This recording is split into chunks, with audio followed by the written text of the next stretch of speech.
Welcome to Tech Talk Central. I'm Nathan. And I'm Sarah. You've been asking for this one, so today we're jumping right into a big gaming headset comparison. That's right, it's the Razer BlackShark V2 Pro, the 2023 edition, going head-to-head with the SteelSeries Arctis Nova Pro multi-system headset. We've sifted through the tech specs, looked at the features, and really importantly, checked out what actual users are saying. Yeah, the goal here is to, cut through the hype and figure out the key differences, help you decide which one might actually be the better fit for your gaming setup. Okay, let's get into it.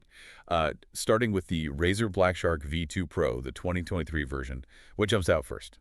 Well, feature-wise, they really push the Razer HyperClear super wideband mic. Super wideband. Sounds fancy. What's that actually mean for your teammates hearing you?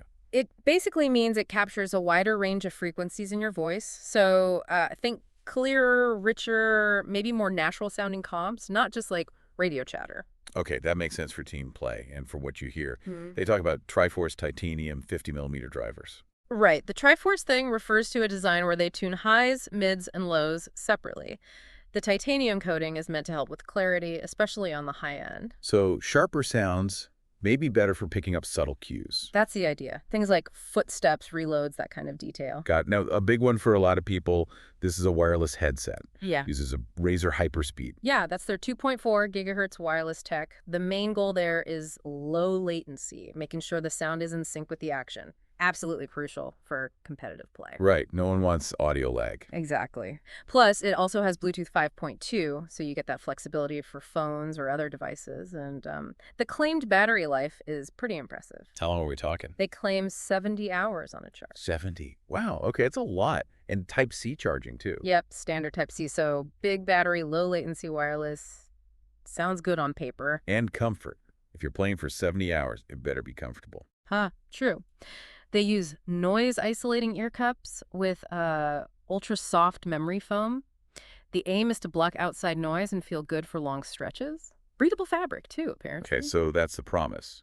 But what about the reality? What are people saying in reviews? It's definitely a mixed bag, A lot of users really do praise the comfort. They find it light, the ear cups plush, great for hours. Good start. Sound quality. Generally positive, especially for gaming. Some say it needs a bit of EQ tweaking in the software, but it can sound really good. And that big battery life. Many confirm it lasts a long, long time. There's always a but, isn't there? Yeah, there definitely is here. Sound quality isn't universally loved. Some report crackling or issues. Oh. And the microphone. That seems to be a significant point of contention. Quite a few reviews mention the mic cutting out or just not working at all. A real problem for a gaming headset. Oof, yeah, that's a deal breaker for many. Anything else? Well, connectivity at distance seems iffy for some, issues past 20 feet. And probably most worrying thing is reports of the plastic hinges breaking. Hinges breaking. Yeah. That suggests maybe some build quality concerns. It does raise that question, yeah. Especially for a headset at this price point, some people feel it doesn't quite match the cost in terms of durability. Okay, interesting. So comfort and battery are potentially strong points, but watch out for mic issues and maybe build quality. That seems to be the gist of the user feedback, yeah. All right, let's switch gears then. The SteelSeries Arctis Nova Pro. This one often comes up as a more premium option. Definitely positioned that way. SteelSeries talks about almighty audio. Their focus is really on high-fidelity sound. They use what they call premium high-fidelity drivers. And they have their own software too, right? Sonar. Exactly. Sonar software includes a pretty detailed parametric EQ, so you get a lot of control over the sound profile. Really deep customization options there. And it's not just stereo, is it? They mentioned spatial audio. Right, 360-degree spatial audio. It's designed to work with things like Tempest 3D audio on the PS5 or Microsoft's spatial sound. So immersive surround sound is a big focus. Now, a key difference here. This one's primarily wired, isn't it? And it comes with that game DAC. Correct. The Game DAC Gen 2 is a big part of the package. It's an external USB sound card, essentially. SteelSeries claims it delivers a much purer audio signal, high-res audio certified, 96 kilohertz, 24-bit.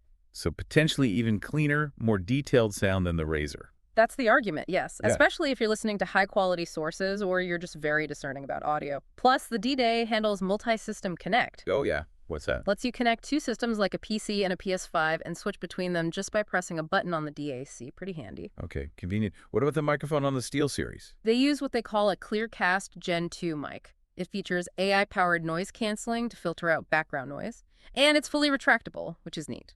AI noise canceling. Okay. Interesting. And comfort, how does it stack up? SteelSeries has their Comfort Max system. It involved things like height-adjustable ear cups that rotate, a stretchy suspension headband like you see on ski goggles, and they say it's glasses-friendly. Lots of adjustments.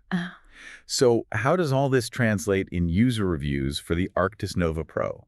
Again, generally quite positive on the core aspects. Sound quality gets a lot of praise. People mention hearing new details in music, really clear positional audio in games like footsteps. That's what you want. For sure. The comfort is also frequently highlighted as excellent, even with glasses. And the game DAC itself, its features and ease of use, gets good marks. Sounds pretty good. But are there downsides here too? Of course. Similar to the Razer, microphone quality gets mixed reviews. Some find it great, others find it kind of mediocre or have issues with it working properly. Oh, mics seem tricky for both brands then. It seems that way, yeah. Functionality issues also pop up occasionally, like the headset just stopping working for some users. And again, build quality concerns surface. Specific. The plastic used on the headband attachment point where the ear cup connects. Some users report that breaking, which is disappointingly similar to issues seen on some older Arctis models. And the price point means expectations are high. Right. If you're paying top dollar, you expect it to last. Exactly. So for some, the perceived value isn't quite there if they run into these problems. Yeah. Okay. So let's put them side by side. The massive difference is wireless Razer versus wired SteelSeries. Absolutely. That's probably the first decision point. Do you crave that wireless freedom and long battery life the Razer offers? Or do you prefer the potentially higher fidelity and stability of a wired connection with a dedicated DSC like the SteelSeries? No battery worries with wired, but you have the cable. Precisely. Then there's the mic tech. Razer's super wideband versus SteelSeries' AI noise canceling. User reviews suggest, well, neither is perfect across the board. Yeah. Seems like you might run into issues with either, which is frustrating. It is. Reliability seems to be the key variable there. And pure audio quality. The SteelSeries has the high-res certification, the DAC. Does that make a big difference in-game? It can. For audiophiles, or if you really listen critically, the Arctis Nova Pro probably has the edge in detail and clarity thanks to the DAC.